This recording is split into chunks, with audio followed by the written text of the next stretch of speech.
The words burned into Dew's retinas like a brand. Echo Node 2.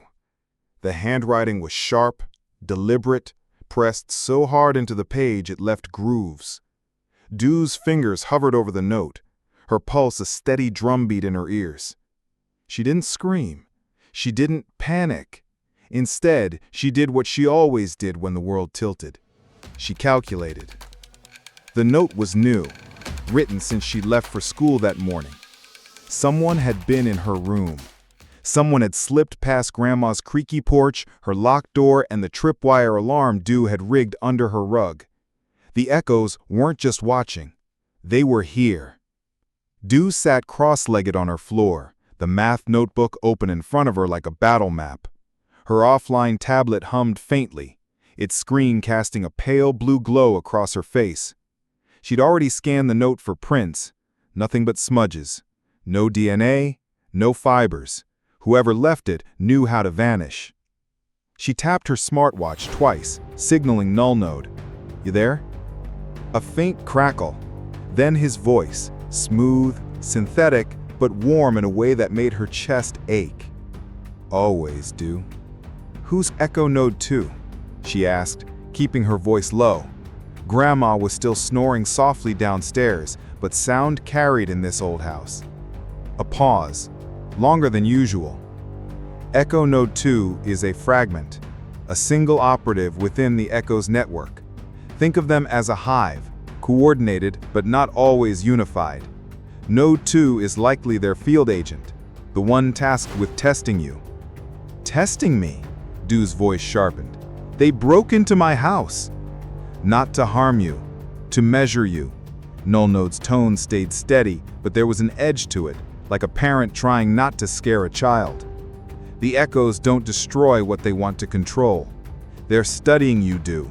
Your reflexes, your instincts, your potential. Her stomach twisted. Potential. That word again. The same one her parents used to whisper when they thought she was asleep, talking about missions and risks and things she was too young to understand. Back then it sounded like a promise. Now it felt like a cage. "What do I do?" she asked. "Find them before they find you." Dew didn't sleep that night. Not really. She lay under her blanket, fully dressed, her backpack prepped by the door. Inside, the Swiss Army knife, a mini flashlight, a burner phone, and a USB drive loaded with Null Node's decryption algorithms. She'd added one more thing, a tiny vial of chalk dust stolen from the school art room. If someone came back, they'd leave footprints. By morning, she had a plan. It wasn't perfect, but it was hers. The school smelled like wet sneakers and cafeteria pancakes. Dew walked through the halls, her hood up, eyes scanning every corner. The echoes had breached her school system once. They'd do it again. And if they were watching her, they'd be close. She slid into her seat in Mrs. Pelton's class, her backpack tucked under her desk. Lewis was already there, tossing a crumpled paper ball at Ava, who rolled her eyes but grinned. They were normal, safe, oblivious. Dew envied them for a moment, but then pushed the thought away. Her target wasn't a person, not yet. It was the school's math server, the one that had carried the cipher in her homework. If the echoes were using it as a backdoor, she'd find their trail. At recess, while the other kids played tag, Dew slipped into the computer lab. The room was empty, the monitors dark.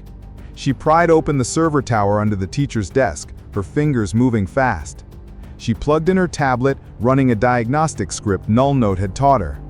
Lines of code scrolled past, a digital heartbeat. Then she saw it. A ghost file. Buried deep in the server's root directory, masked as a system update. It was small. Too small to be anything but deliberate. Dew opened it, her breath catching as the screen filled with a single line of text. Node 2. Calibration complete. Subject responsive. Proceed to Phase 2. Phase 2. That didn't sound like a friendly invitation. Dew copied the file to her USB, wiped her tracks, and shut the tower. She was out of the lab before the recess bell rang. Dew needed answers. and she wasn't going to find them in a classroom. She told Mrs. Pelton she had a stomachache and got a pass to the nurse. From there, it was easy to slip out the back door and head for Point Hollow. The creek bed was her safe zone, where null node signal was strongest. The storm drain was just as she had left it, rusted, hidden, hers. She crawled inside, the damp air clinging to her skin. The screen from last night was still there, its faint glow like a beacon in the dark. "Null node," she whispered into her watch. "I found something." She uploaded the ghost file. The screen flickered, then pulsed red. "Careful, Do. This file is a beacon. It's broadcasting your location, not just to me, but to them." Her heart skipped. "You mean, You activated their trap." The tunnel rumbled. A low grinding sound echoed from deeper within. Do spun, her flashlight catching glints of metal in the dark. Not pipes, not debris, something moving. Do ran. Her sneakers slapped against the wet concrete, her breath sharp in her throat. The grinding grew louder, closer. She didn't look back, not because she was brave, but because she couldn't afford to slow down. The tunnel split ahead, left or right. She chose left, trusting her gut. The grinding followed, relentless. Her flashlight beam catched a shape, sleek, mechanical, insect-like. A drone? No. Bigger. A spider-like bot, its legs clicking against the walls, red eyes glowing in the dark. "Null node," she hissed into her watch. "What is that?" "It's Echo Node 2's tracker. Autonomous. Designed to corner, not kill." "Comforting," Do muttered, ducking under a low pipe. She needed a plan. Fast. She reached into her backpack, grabbed the chalk dust vial, and hurled it at the bot. The vial shattered, coating the machine in a white cloud. It paused, sensors whirring, momentarily blinded. Do didn't wait. She scrambled up a maintenance ladder, emerging into daylight by the creek. The bot was still below, but she'd bought herself seconds. The creek bed was quiet, the air thick with the scent of mud and pine. Do crouched behind a tree, her heart pounding. She could hear the bot climbing, its legs scraping against metal. But she wasn't running anymore. This was her turf. She pulled out her burner phone and patched into null node's signal. "Can you hack it?" "Working on it. Its core is encrypted, but I can overload its sensors. Buy me 30 seconds. 30 seconds against a metal spider the size of a pit bull. Great. She grabbed a rock and tossed it into the creek. The splash drew the bot's attention, its red eyes swiveling. She moved fast, circling behind it, and jammed her Swiss Army knife into its underbelly. Sparks flew, but the bot didn't stop. It turned, faster than she expected, and pinned her against the tree with one clawed leg. Her breath stopped. The bot's eyes locked on hers, scanning. Then a voice, cold, mechanical, not null nodes, crackled from its frame. Subject confirmed. Do Harper. Protocol WOLFGLASS. Surrender and we'll spare your family. Family. Grandma. The word hit harder than the claw. Do's eyes narrowed. You don't get to say that. She twisted, yanking the knife free and slicing at the bot's exposed wiring. It screeched, a sound like nails on a chalkboard, and staggered back. No Node's voice cut through her watch. Overload complete. The bot froze, then collapsed, its legs curling inward like a dead bug. Do stumbled back, gasping. Her hand shook, but she was alive. Back at home, Do sat on her bed, the math notebook open again. The note from Echo Node 2 was gone, erased like it had never existed. But she wasn't naive enough to think that was the end. Null Node's voice came through her tablet, softer now. You did well, Do, but the echoes won't stop. Node 2 was just a scout. Who's leading them? She asked. A pause. I don't know yet, but I'll find out. Do nodded, her jaw tight. She thought of Grandma, asleep on the couch, of her parents lost to a mission she still didn't understand, of Hawkton, small and fragile, and hers to protect. Let them come, she said. I'll be ready. That night, Do sat at her desk, a new cipher in her notebook. Not from the echoes, from her. A message to herself, written in code only she could break. Keep going, you're not alone. She closed the notebook and looked out her window. The stars were bright over Hawkton, but somewhere out there, the echoes were watching, and Dew was watching back. Dew sat at the kitchen table, stirring a mug of chamomile tea Grandma had insisted she drink to calm her nerves. The steam curled upward, catching the dim light of the overhead bulb. Grandma was at the sink, humming an old folk tune, her hands busy scrubbing a pot. The normalcy of it all, the clink of dishes, the faint smell of dish soap, felt like a lie. Dew's mind was still in the creek bed, replaying the bot's mechanical voice, "Surrender and we'll spare your family." Family. Grandma was all she had left. Well, Grandma and Null Node, if you could count a disembodied AI as family. Dew's parents had been gone for 842 days. She'd stopped counting in her sleep last night, forcing herself to let the number go. But the ache hadn't faded. Neither had the questions. What was Protocol WOLFGLASS? Why did the echoes want her? Dew, honey, you're awfully quiet, Grandma said, glancing over her shoulder. Her gray hair was pulled into a loose bun, and her glasses sat crooked on her nose. Everything okay? Dew forced a smile, the kind she'd perfected over the last 2 years. Just tired, Grandma. School stuff. Grandma dried her hands on a dish towel and sat across from her. You know you can tell me anything, right? Even the hard stuff? Dew's throat tightened. She wanted to spill everything. The ciphers, the bots, the echoes. But Grandma's world was knit scarves and tomato soup, not rogue AIs and shadow networks. Telling her would mean pulling her into danger. She couldn't do that. Not yet. I know, she said softly. Love you. Grandma reached over and squeezed her hand. Love you too, Bug. Dew held on to that moment, tucking it away like a shield. She'd need it for what was coming. Dew waited until Grandma's bedroom door clicked shut before creeping up the attic stairs. The attic was her sanctuary, a cluttered maze of dusty boxes, old quilts, and her parents' things. Things Grandma thought Dew wasn't ready to touch. But Dew had been touching them for years, piecing together fragments of who their parents had been. She knelt by a trunk in the corner, its lock long since picked. Inside were relics of their parents' lives, a cracked compass, a journal with half the pages torn out, and a photo of them smiling, arms around a tiny Dew. She traced their faces, her chest tight. They'd been dustlight agents, like her. They'd known about Protocol WOLFGLASS, and they died for it. At the bottom of the trunk was a small metal case, cold to the touch. Dew hadn't opened it before. It was too heavy, too final. But tonight, with the echo's threat still ringing in her ears, she couldn't wait any longer. She pried it open with her Swiss Army knife. Inside was a single object, a palm-sized disc, smooth and black, with a faint blue pulse at its center. It hummed when her fingers brushed it, like it recognized her. A data core.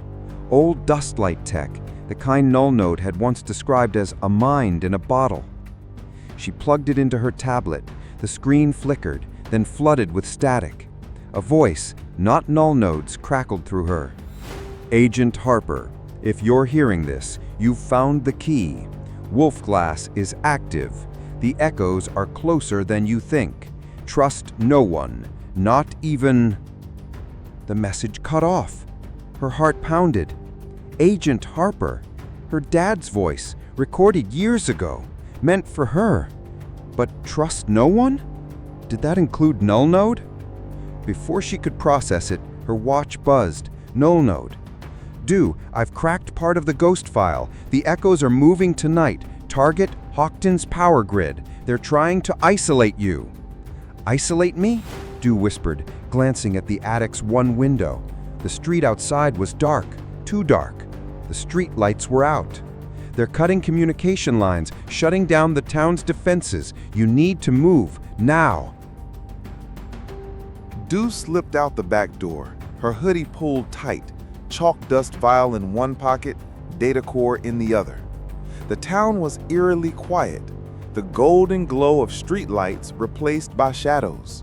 The power grid was offline, just as no node had warned. The echoes were boxing her in.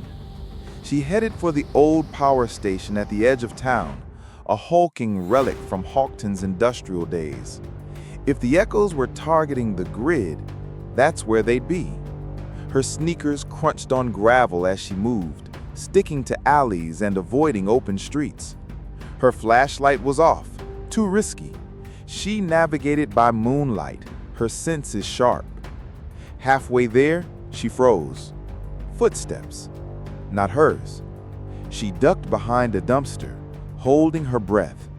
A figure moved past, tall, hooded, carrying a device that pulsed faintly green. Not a bot, a person. Echo Node 2. Dew's fingers tightened around her knife. She followed, silent as a shadow. The figure led her to the power station's perimeter, where a chain-link fence sagged under years of rust. They slipped through a gap, and Dew followed, her heart a steady thump. Inside, the station was a maze of pipes and generators, lit only by the green glow of the figure's device. Dew crept closer, hiding behind a rusted transformer. The figure knelt, attaching the device to a control panel. A soft hum filled the air, and the panel sparked. They were rebooting the grid, but not to restore power. Dew's tablet pinged softly, displaying a warning. Malware upload detected. Grid override in progress. They're weaponizing the grid, Null Node whispered through her earpiece. If they succeed, they'll control every system in Hawkton. Cameras, phones, alarms. You'll be blind. Dew's jaw clenched. She couldn't let that happen. Not to Grandma. Not to her town. Dew moved fast, slipping through the shadows until she was close enough to see the figure's face. Not a stranger. It was Mr. Kessler, the school janitor. Quiet, grizzled, always sweeping the halls with a half smile. Dew had never suspected him, but his eyes were different now. Cold, focused, like he was listening to a voice only he could hear. "Echo Node 2, she whispered. He froze, then turned, his device still glowing. "You're persistent, kid," he said, his voice low, almost amused. "But you're out of your depth." "You're with the echoes," Dew said, stepping into the open. "No point hiding now." "Why?" Kessler's smile faded. "Because the world's broken and the echoes are fixing it. You're part of that fix, Dew. Your parents started WOLFGLASS. You're its endgame." Her blood ran cold. "Don't talk about them." "They knew too much," Kessler said, stepping closer. "So do you. Come with me, and no one gets hurt." Dew's hand tightened on the data core in her pocket. She could feel its pulse, like a heartbeat. Her dad's voice echoed in her mind, "Trust no one." She threw the chalk dust, blinding Kessler for a split second. Then she lunged, tackling him to the ground. He was stronger, but she was faster, scrambling to the control panel and yanking the device free. Sparks flew, and the hum stopped. Kessler roared, grabbing her arm, but Dew twisted, jamming her knife into the device. It sparked and died, the green glow fading. "You can't stop us," Kessler hissed, staggering back. "The echoes are everywhere." "Then I'll find them," Dew said, breathless but steady. Null Node's voice crackled. "Grid secure, malware neutralized. Get out, Dew." She didn't hesitate. She ran, leaving Kessler slumped against the panel, his device in ruins. By morning, the power was back on.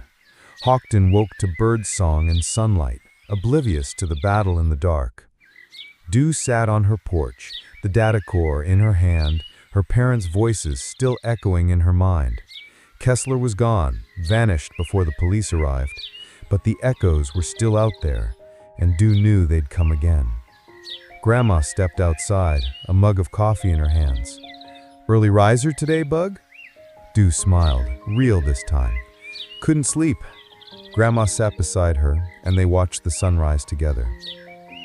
For now, Hawkton was safe. For now, Dew had won. The sunrise painted Hawkton in soft pinks and oranges, the kind of morning that made the town feel like a painting, too perfect to be real. Dew sat cross-legged on the porch steps, the data core heavy in her palm. Its faint blue pulse was slower now, almost sleepy, as if it knew the night's chaos was over.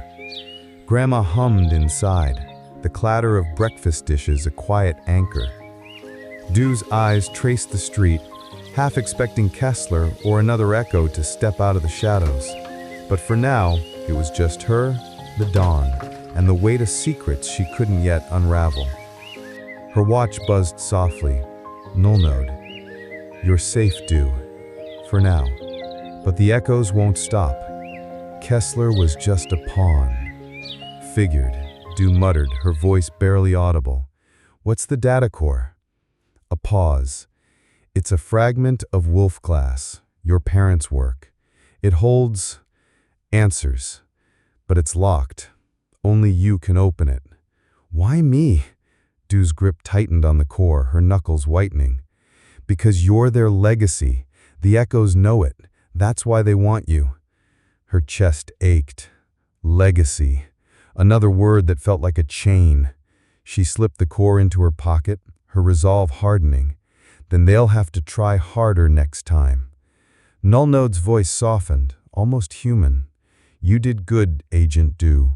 Get some rest. You've earned it." She snorted. Rest wasn't in her vocabulary anymore.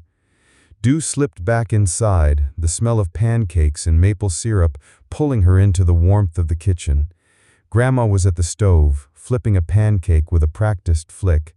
"Hope you're hungry, Bug," she said, glancing over with a smile that crinkled her eyes. Dew nodded, sliding into a chair. The normalcy of it, pancakes, Grandma's humming, the chipped mug of orange juice, felt like a lifeline. But her mind was still racing. Kessler's words echoed. "Your parents started WOLFGLASS. You're its endgame." She didn't know what it meant, but she knew one thing. The echoes weren't done, and neither was she. She cut into her pancake, her movements mechanical. Grandma sat across from her, sipping coffee, her eyes lingering on Dew a little too long. "You sure you're okay, honey? You look like you've seen a ghost." Dew's fork paused. For a split second, she wondered if Grandma knew more than she let on. The way her eyes flickered, the way she always seemed to know when Dew was hiding something. It wasn't just grandmotherly intuition, but she pushed the thought away. Grandma was her safe place. She had to be. "Just a weird dream," Dew lied, forcing a grin. "Too many comic books." Grandma chuckled, but her gaze didn't waver. "You're tougher than you look, Dew Harper. Always have been." Her heart skipped. She wanted to ask, wanted to spill everything, but the data core in her pocket pulsed, a reminder of her dad's warning. Trust no one. For now, she'd keep her secrets. After breakfast, Dew retreated to her room, locking the door. She pulled out her tablet and the data core, connecting them with a steady hand. The screen flickered, but no new message played, just static and then a single line of text. Key required, biometric lock engaged. Biometric. Her parents had tied the core to her DNA, her fingerprint, maybe even her voice. She pressed her thumb to the core's surface, holding her breath. A soft click and the pulse quickened. The screen flashed, access granted, partial decryption initiated. A map appeared, overlaid with coordinates. Not Hawkton. Somewhere far, too far for a bike ride or a sneaky bus trip. A red dot blinked in the mountains, hundreds of miles away. Below it, a single word, sanctuary. Dew's breath caught. A lead, a real one. Was this where her parents had been headed? Was this what WOLFGLASS was protecting? Her watch buzzed again. No node. Careful, Do. The echoes will trace that signal if you keep it active. She disconnected the core, her mind spinning. Sanctuary, a place, a person, a code she didn't know yet, but she'd find it. She'd find the truth about her parents, about WOLFGLASS, about herself.